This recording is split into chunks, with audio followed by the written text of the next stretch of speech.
किस प्रकार की व्यवस्था हम करें कि जैसे समोसण में सभी जीव एक होकर मिलकर उस समोसण में रहते हैं, सारी अपनी ऊंच नीच की भावनाओं को छोड़कर, छोटे बड़े की भावनाओं को छोड़कर उस समोसण में एक भावना के साथ, प्रेम के साथ विराजमान होते हैं। इस प्रकार से हमें ये चातुर्मास सफल किस प्रकार से बनाएं, कृपया मार्गदर्शन देने का कष्ट करें। सबसे बड़ी चीज होती है किसी भी महान आत्मा की संगति मिलने पर व्यक्ति अपना निजी स्वार्थ छोड़ दे। मुझे क्या मिलेगा ये भाव छोड़ करके हम इस चतुर्मास में क्या कर सकेंगे ये भाव आना चाहिए। हमें क्या मिल सकेगा ये भावना आकर हम क्या कर सकेंगे।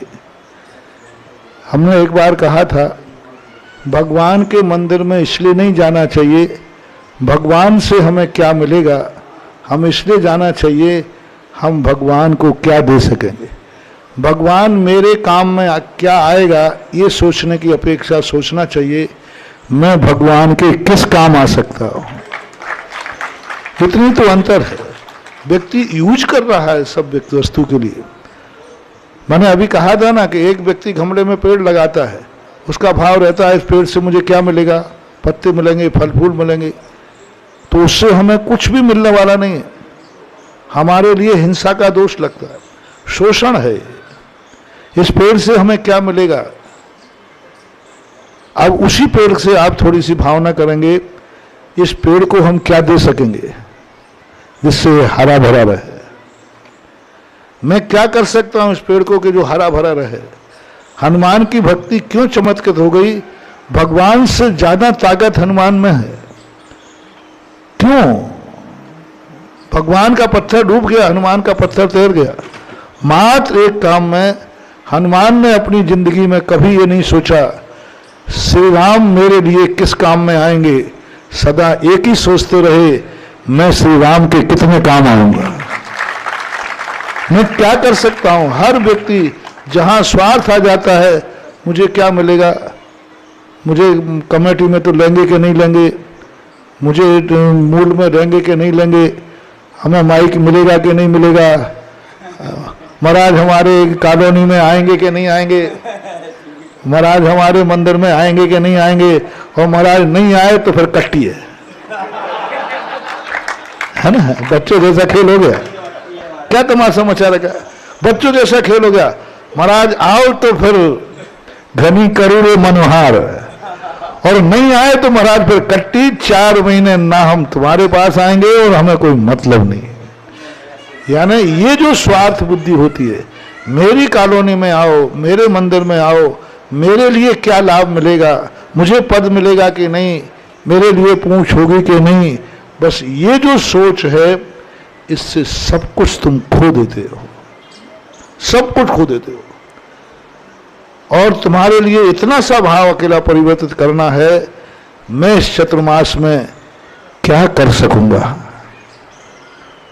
महाराज आवे या नहीं आवे, मैं महाराज के लिए क्या कर सकूंगा।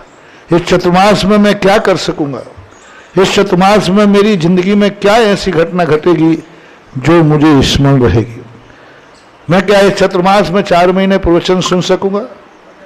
क्या इस चतुर्मास में 4 महीने में महाराज के चर्या में शामिल हो सकूंगा। क्या इस 4 महीने में मैं महाराज की आज्ञा पालन कर सकूंगा। मैं क्या कर सकूंगा। बस एक मोटिवेशन सारे आगरा में हो जाए तो ये चतुर्मास सारे जगत में जय जयकार हो। एक व्यक्ति ने कहा, कहीं दूसरे यहाँ की बात है, यहाँ की नहीं, कि महाराज आप हमारी कॉलोनी में चतुर्मास कर लीजिए, फिर देखो आप सेवा क्या होती है, फिर देखो सेवा क्या होती है। 24 घंटे महाराज सब धंधा पानी बंद करके एक पैर पे खड़ा रहूंगा, आप भी देखेंगे कि सेवा क्या होती है। मैंने कहा भैया तुम्हारी कॉलोनी में नहीं हुआ तो बोले महाराज जी पहले दिन आऊंगा और आखिरी दिवाली को आऊंगा, बस 2 के अलावा नहीं। तो मैंने कहा भैया तुझसे मेरे से कोई लेना देना नहीं है, तो ये जो कुछ भी समर्पण है अपनी कॉलोनी के लिए है, महाराज को कोई समर्पण नहीं है। और इसलिए आज पुण्यबंध का क्षय क्यों हो रहा है? आप लोग इतनी सेवा करते, इतनी भक्ति करते, इतना दान देते, फिर भी आप लोगों को पुण्यबंध नहीं हो रहा, फिर भी आप लोगों को शांति नहीं मिल रही। क्योंकि तुम लोगों को भगवान की भक्ति से मतलब नहीं है। तुम लोगों को मतलब है कि मेरा मोहल्ला, तुम्हें मतलब है कि मेरे मोहल्ले में महाराज हो। इसलिए सारा का सारा पुण्य तुम्हें यह सोचना चाहिए, महाराज कहीं भी हो, जहां मैं रहूं वहां महाराज नहीं, जहां महाराज रहेंगे वहां मैं रहूंगा। बड़ पुण्य का भंडार है। जहां महाराज रहेंगे वहां मुझे रहना है, जहां मैं रहूं वहां महाराज से हमें कोई ताल्लुक नहीं है।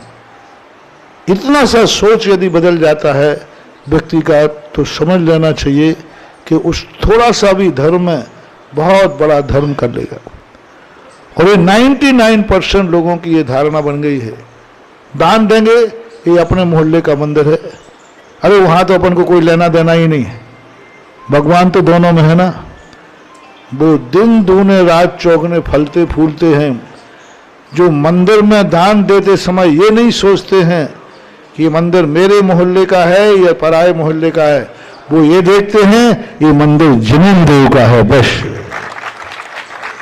वो ये नहीं देखते हैं कि महाराज का चतुर्मास कहाँ हो रहा है, बस मेरे गुरु मेरी नगर सीमा में है जहां मैं प्रतिदिन जा सकता हूं। मेरी कमेटी है या नहीं है, मेरा विरोधी है या नहीं है, ये सब मायना नहीं रखते।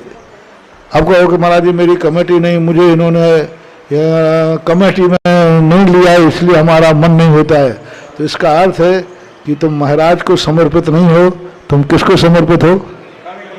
कमेटी को। तो कमेटी को समर्पण में जो पुण्य लगता है वो मिल जाएगा, महाराज का नहीं। इतना विस्तार से रूप हो जाए तो फिर चतुर्मास तो क्या, देवताओं को भी एक बार आना पड़ेगा कि मैं चतुर्मास देखने जाऊं।